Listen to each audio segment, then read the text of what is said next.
মানুষ কিছু বলবে, এই কারণে কোনো আমল, কোনো কাজ, নেক কাজ ছেড়ে দেওয়া, এটাও শিরিক। মানুষ দেখবে, মানুষের প্রশংসা মিলবে, এই জন্য কোনো নেক কাজ বা কোনো আমল করা, এটাও শিরিক। বুঝেন নাই? ফুজাইল ইবনে আয়াজ রাহমাতুল্লাহ আলাইহির কথায়, তারকুল আমাল লিআজালিন নাস শিরকুন। মানুষের কারণে কোনো আমল ছেড়ে দেওয়া, মানুষ গীতা করবে, লোক মানুষের জন্য ছেড়ে দেওয়া, মানুষ কিছু বলবে এই লজ্জায় ছেড়ে দিলাম, এটা শিরক।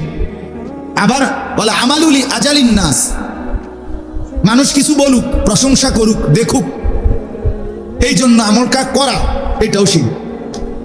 এটা রিয়া, আর রিয়া শিরক। বলে আমালুলি আজালিন নাস রিয়াউন। তাহলে ফুজাইল ইবনে আয়াজ রাহমাতুল্লাহ আলাইহি বলেন, ওয়াল ইখলাসু আন ইউআফিয়াকাল্লাহু মিনহুমা। ইখলাস কি? আল্লাহর সন্তুষ্টির জন্য। ইখলাস হলো আল্লাহর জন্য কখন? যে আল্লাহ তোমাকে উভয়টার থেকে রক্ষা করছেন, এটাই হলো ইখলাস। অর্থাৎ আমি মানুষ কিছু বলবে এই জন্য ছাড়িও নাই, আমি মানুষ কিছু বলবে এই জন্য করিও না। করেছি আল্লাহর জন্য, ছেড়েছি আল্লাহর জন্য। মিথ্যা আমি বলি নাই এজন্য যে আল্লাহ নিষেধ করছে, সত্য আমি বলেছি এজন্য যে আল্লাহ বলেছে। কথার কথা, যে কোনোটাই হোক এরকম। এই জন্য মাওলানা মাহবুব সাহেবের এই কথার কারণে বললাম। সবচেয়ে বড় কথা হইল, সারা রাতও যদি বলি এখন, দুশ্মনের ষড়যন্ত্র কি পরিমাণ, মুসলমানের শেষ ইমানের শেষ ফোঁটা, মুসলমানের যুবক যুবতী, নারী পুরুষ, জওয়ান বুড়ো, ঘর পরিবার, একেবারে মানুষের ঘরের আপনার শেষ, আপনার সকল কিছু, মানুষের সব কিছু আজকে পৃথিবীতে এই ইন্টারনেট এর মাধ্যমে সব কিছু নির্দিষ্ট কারো কাছে সব কিছুই রেকর্ডেড, সংরক্ষিত।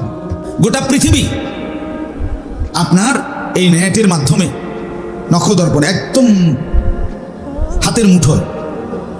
তাহলে মুসলমানের শেষ ইমান আমল শেষ করে দেওয়ার শেষ বিন্দু, চতুর্মুখী নীল নকশা ষড়যন্ত্র চলতেছে খুব তীব্র বেগে। এগুলা বুঝাইতে গেলেও আপনি বুঝতেন না, অনেক কথা বুঝতেন না।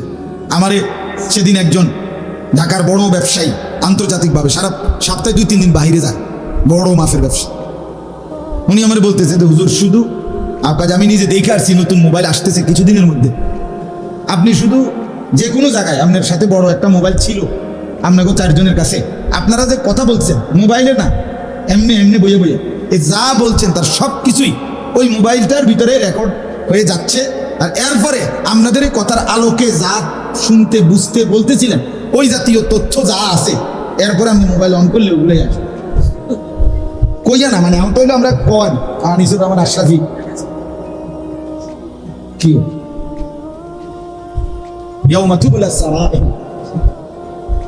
আল্লাহ কোরআনে বলছে, হাসরের ময়দানে আমি তোমাদের ভিতরের গোপন কথাগুলো সব বের করে ফেলব। শাহিদা আলাইহিম সামউহুম ওয়া আবসারুহুম ওয়া জুলুদুহুম।